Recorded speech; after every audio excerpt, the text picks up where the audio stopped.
Mari rapor ke phone. Kaki re.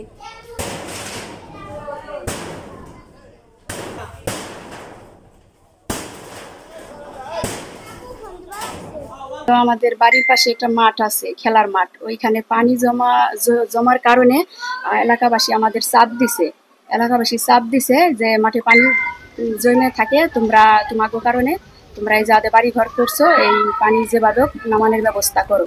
সাথে সাথে আমরা পানি নিষ্কাশনের জন্য পাইপ আনছি, নিজের টাকা খরচ করে নিজেরা পাইপ আইনে রাস্তা খোঁচার জন্য করছি, বেকু আনছি। সেই মনে করেন বেকু বাধা দিছে, আমাদের কাজ করতে দিবে না এলাকার মেম্বার আরও তার সাথে মাতবার যারা আছে অন্য সবাই মিলে বলছে যে আমাদের 5 লাখ টাকা দিতে হবে। 5 লাখ টাকা যদি না দাও তাহলে আমরা এই কাজ করতে দিব না।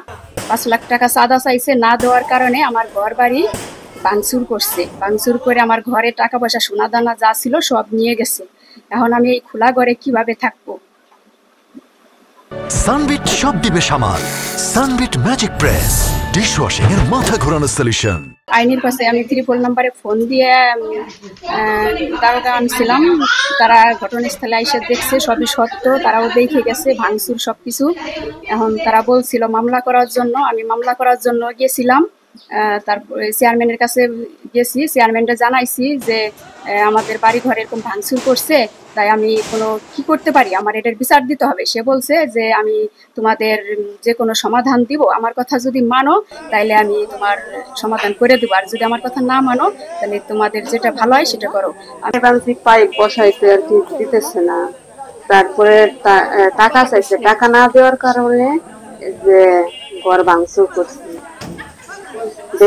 দেখো তারা কাজ বন্ধ করে দিচ্ছে, কাজ করবার দিবে না। এর জন্য আমরা বিচার চাই।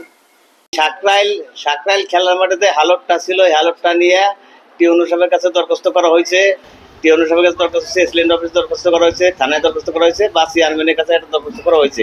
সরকারি জমির পর ঘর উঠাইয়া ওরা দখল করে রাখছে। মাঠের পানি নামতে পারে না, পোলাপান খেলাইতে দিতে পারে না, মানুষজন আসতে পারে না। এই জন্য পোলাপানে ওই ঘরটা পোলাপানে জোর করে পোলাপানে ভাঙছে, ভেঙে ফেলাইছে। এই হলো